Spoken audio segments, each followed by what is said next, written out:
In this SAT math lesson, I'm going to solve 3 different SAT math questions that were given by the College Board. One of them will be easy, the other one will be medium, and the third one will be hard. Let's start with an easy one. The question reads, what's the positive solution to the given equation?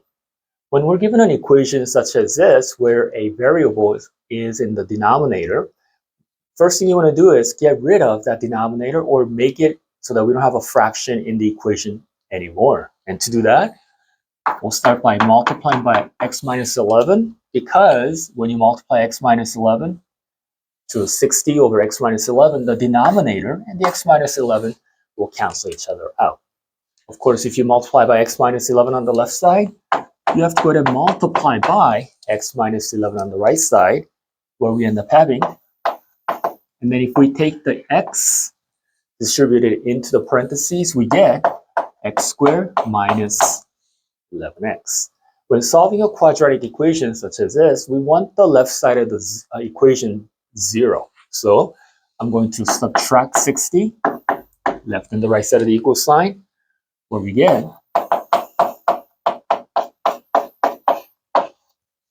this. Now, to solve for the value of x, you could either use the quadratic formula or graph this on Desmos. However, the best method is by factoring. If you factor this, you'll get x minus 15 times x plus 4. Of course, this assumes that you're able to factor x squared minus 11x minus 60 rather quickly. If you have difficulty time factoring these, go ahead and use Desmos and look for the x-intercepts. That's probably the next best method. Now that we're done with factoring, we know that x equals 15 from here, or x equals negative 4 from here. However, keep in mind, the question said that it wants just the positive solution, so our final answer is going to be 15. Now let's go ahead and do a medium difficulty question. Here the question reads, the given equation defines the function f. For what value of x? So we're trying to find the value of x. Does f of x reach its minimum? So if you look at the equation, we have a parabola. When you do a parabola, and if the coefficient of x squared is positive, we know that the parabola will go upward. And if you look at the parabola, the minimum happens at the bottom here at the vertex. Then, do we need to go ahead and graph this out on Desmos and find the vertex? You can, but here's a better and quicker way by using this formula. The formula is this. Given ax squared plus bx plus c equals 0, the vertex is at negative b over 2a.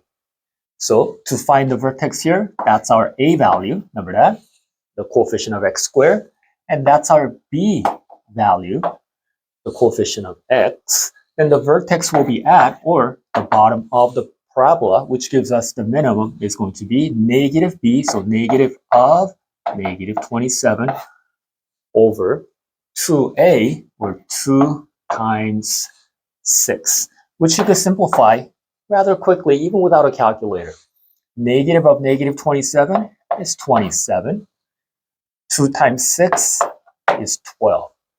So since we're looking for the x value, not the y, that's going to be our final answer. The minimum, or the vertex of this parabola, will have an x value of 27 over 12. On the SAT, remember, you don't have to reduce the fractions or change it into decimal.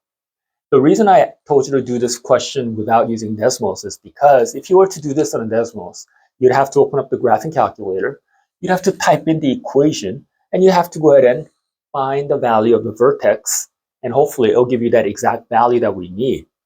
However, if you remember this simple formula, the vertex formula, which is given on the SAT quite often, meaning on the SAT, they'll give you a lot of these quadratic equations, a parabola equation, and ask you to find the vertex. And to do that, just remember, to find the x value of the vertex, it's negative b over 2a. To find the y value, if you had to, you will simply take that number, plug it into the equation using your calculator. But at that point, it just might be better to use the decimals, because typing this into your calculator, plug it into the equation may take more time than you would like it to.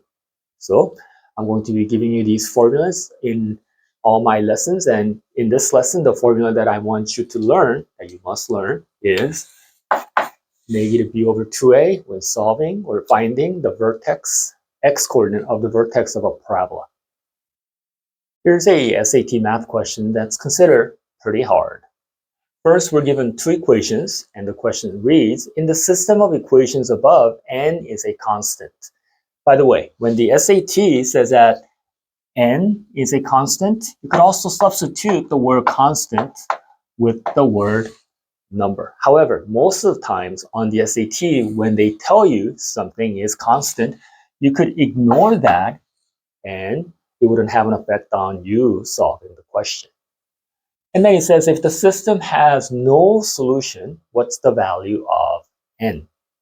Now, when you're given two equations, and notice they're both linear or they're both line equations, and as you learned in your algebra class before, that if two lines are parallel to each other, they do not intersect. When they don't intersect, that means the slope of the first one is going to be a over b, for example, and the slope of the second one will be a over b as well, meaning the slopes are the same.